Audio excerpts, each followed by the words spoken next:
yeroo baay'ee shamarran keenya walirraa hin barannu maaliif akka ta'e wal tuffanna ta'uu waan sanaan galu. Wanti tokko gaafa nurra ga'ee fi wanti jibbinu tokko yookaan wanti ilaallu wanti dhageenyu tokko amma nurra ga'utti duubatti hin jennu jechaadha. Gaafa nurra ga'e garuu lafa san dhaabbannee gaabbina. Gaabbini homaa deebisuu hin danda'u jechaadha. Nagaan koo jaalalaa fi kabajaa bakka isin jirtan isiniif haa baay'atu. Hordoftoota chaanaalii kootii viidiyoo kana adaraa keessan hamma dhumaatti dhaggeeffadhaa. Sababiin isaa isin fayyada. Yeroo baay'ee viidiyoo kana yeroon hojjedhu isin fayyada jedheen isin hojjedha. Garuu isin immoo ijoollee muraasni itti fayyadamtu, ijoollee muraasni ittiin fayyadamtan. Buleetti kiyya tokko keessa sagalee na ergite. Micciyoo kana asirratti sagalee ishii ol baasuu hin danda'u. Sababiin isaa obboleetti ishii na hordofuu waan dandeessuuf jechaadha. Iccitiidhaan waan natti himteef anarra kan ga'e kuni dhaloota biraarrallee akka hin geenye jettee waan baay'ee natti haasofte. Imimmaa ishii roobsaa jechaadha. Yaa obboloota kiyya, yaa shamarran keenya, ani yeroo baay'ee nan haasaa ture. Maal isiniin jedhee isinitti haasaa? Adaraa keessan nama hin beekne tokko wajjiniin hidhata godhattanii too wajjiniin hin haasayinaa. Waa haasawa biraa haasawuu keessa hin galinaa. Irsaa niitii walii taana jettanii too wajjiniin hin haasayinaa. Biyya garaagaraa teessanii jedhaan. Miceeyoon tuni ani maqaa ishii dha'uun barbaadu kan ishiin hojjechaa jirtu amma Kwaatar keessa hojjette. Kwaateriin eega hojjechuu qabdee waggaa 6. Waggaa 6 keessaa kan waggaa 3 ittiin mana bitattee jirti. Kan waggaa 3 dhiira tokko irraa nyaate jechaadha. Egaa miceeyoo kana kan irraa nyaate ishiin itti ergitee akka inni abbaa haadha manaa qabu quban qabdu. Mucaa kana kan ishiin barteen Facebook irraan barte. Facebookidhaan na bare jette. Yeroo Facebookidhaan na baruu lakkoofsa isaanaa kennee odoon haasofsiisaa jiru, odoon dubbisaa jiru. Isaan booda waan baay'ee natti haasa'ee makiinaan qabanaan jedhee maallaan jedhee natti haasaa ture jette. Miceeyoo kana jechaadha akkasittiin goyoomse akka ishiin natti haasoftettaan irraa isiniif haasa'uu barbaade jechaadha. Achi booda inni waan baay'ee natti kaasee manoota isaallee natti argisiisa jette. Mucaan kuni ani nama gaa'ela qabu miti, ani nama itti daariidhaaf si barbaade jedhee gara kootti dhufee natti dhiyaate jette. Gaaf kaanitti makiinaan na jalaa salakkalee jedhee waarrateetu damoosa kiyyaa waggaa tokko of harkaa qaba ture ergeef naan jette. Gaafa ani waggaa tokko kana ergitee fi jettu inni maal rakkate ittiin fataa jedhee waan isa barbaachisu hundumaa guuttate. Makiinaa maaliif qaba inni hudduu qullaa kanumaan qabnetu obboloota keenya shamarranii goyoomsaa jira jechaadha. Ijoollee teenya walirraa baradhaa. Maal wal dhagaa walirraa baradhaa. Yeroo baay'ee baga nyaatamte baga nyaate baga akkas goote jenna miti. Yaa obboloota keenya akkuma nu dafqinee finnu kanatti fidu. Ijoollee keenya gaariitti fakkaatanii gara isaanii dhufu. Gaa'elatti fakkaatanii gara isaanii dhufu. Shamarran immoo jaalalaan qabnaan waan barbaade bakka barbaadetti boolla buufii dandeessi ijoollee dhiiratiif jecha. Miceeyoon kun gaaf kaanitti ammas na gaafate jette. Lafan bita jedhee waarrateetu lafa naa hanqatee nan bita jedhee tananii akka nigdiittan naannessaa naan jedheetu damoosa koo waggaa 2 amarree ergeef naan jette. Miceeyoon kun egaa birrii waggaa 3 kan ergattee lafa bitatte maatii shirree akka gargaaraan jireetti natti haasofte. Maatiin koo maatiin ani keessaa ba'e of danda'u waan gargaarsa na barbaachisu hin qabu ana ofuma kiyyaafan of jiraachisuu barbaade ani kanan deeme Finfinnee keessa hin deeme jette. Baadiyyaadha maatii ishii kan jiraatanii ishiin maatii biraa baatee waarratteetu Finfinnee taa'aa turte. Finfinnee irraa gara Kwaateriin deemte jecha.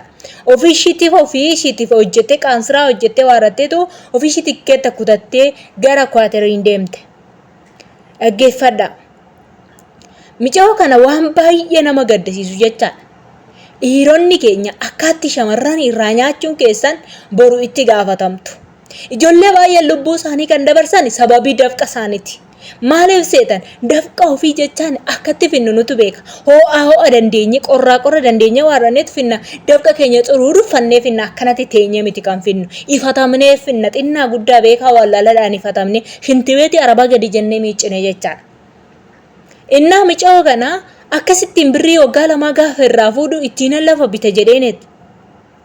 Akkasitti irraa fuudhe ammas ishii jettee waarrattee jaalatte wajjin maali daree amma waggaa dheeraa wajjin haasaa tura waan ta'eef dhuguma abbaa manaa gaarii naa ta'a jette miceeyoon tun. Abbaa manaa gaarii naa ta'a.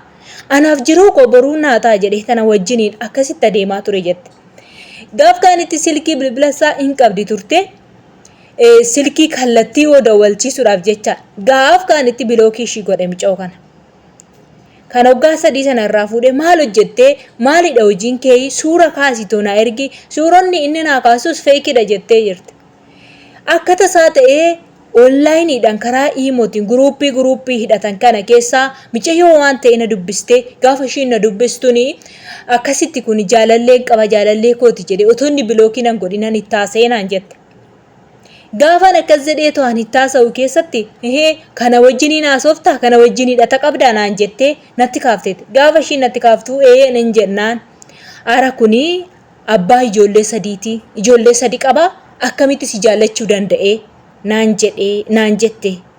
Yeroo isheen akkas naan jettu murtoo duwwaa tokkoon ofirratti murteeffadhe naan jette.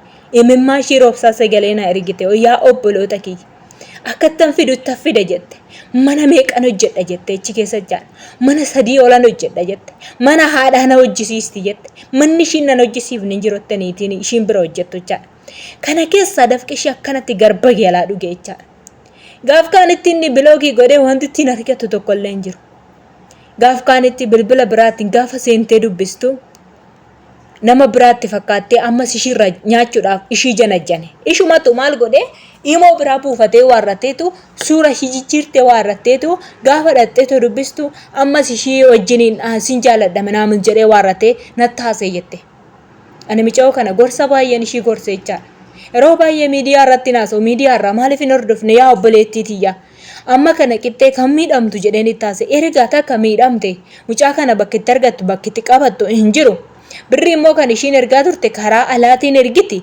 Karaa alaatiin ergitee waraqaa sana qabdi garuu kan beekan ittiin argachuu dandeessi malee jechaadha. Hin beekani isa argachuu dandeessisi dhabuu dandeessisi.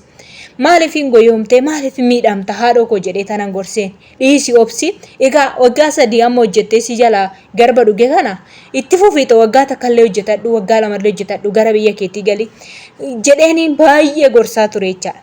Miidhamni shamarran keenya ijoolleen dhiiraa Itoophiyaa keessa ta'anii tokkatti miidhan kun itti gaafatamu. Bara ammaa bara badduu kana waan gaarii hojjennee waan gaarii keessa darbuu barbaachisu kana keessa ijoollee shamarran biyya Arabaa keessa jirtu. Abbaa manaan siitaa siin fuudha gaa'elaafas si barbaada jettee dubartoota miitu jechaadha. Itti gaafatamtu. Warri dhiiraa sagalee koo dhaggeeffachaa jirtan itti gaafatamtu sinillee. Ijoolleen keenya shamarranii immoo kaayyoon mana baatanii fi hojjettanii of jijjiiruudha. Nama bartanii too nama wajjin hidhata godhachuu miti. Dhirsa yoo barbaadan gara Itoophiyaa galaatti dhirsa keessan heerumuu dandeessu. Abbaa barbaadan maraxxanii qalbii qabaannaan gajjettanii sin nama hojii taanaan nama maraxee sin barbaade too nama maraxxanii barbaadanii waarrata abbaa barbaadde abbaa fedhii keessanitti gaa'ela wajjin dhaabachuu dandeessu. Isin immoo qalbiin qabdan as jechaa yoo ta'e immoo isin gaa'elaaf namni sin barbaadu hin jiru yaa shamarran keenya. Garuu isin tasgabbooftanii waan hundumaafuu kaayyoo keessan galamaan ga'achuu yoo dandeessan dhaloonni dhufanii ofuma keessaanitti sin barbaadu siniin jechuun barbaada. Obboleettiin koo kun akkanatti miidhama addaa tokko miidhamte. Sagalee ishiin na ergite imimmaan hin qabachuu dadhabe. Boo'eessee yeroo ishiin sagalee na ergite jecha jajjabeessan ture omaafuu miti. In darba hundumtuu waan hin dabarre hin jiru lubbuu keerratti tarkaanfii hin fudhatin jedhee sossobaatan ture siniin jedha shamarran keenya walirraa baradhaa adaraa keessa walirraa baradhaa waliin tuffatina wal dhagaan siniin jedha. Waan na dhaggeeffattaniif hedduu takka galatooma micoon koomentii keessanii dubbisuu dandeessin jala waan jirtuuf siniin jedha lakkoofsa koosii fudhattee kalee sana dubbiste. Baay'ee sin jaalla baay'ee sin kabajaa like share godhaan siniin jedha warroonni haaraa dhuftan immoo maamila koo ta'uun dagatina wal kabajaa wal dhagaayi gorsa walii fudhadhaa siniin jedha hordoftoota chaanaalii kiyya bye bye turtii gaarii ciao.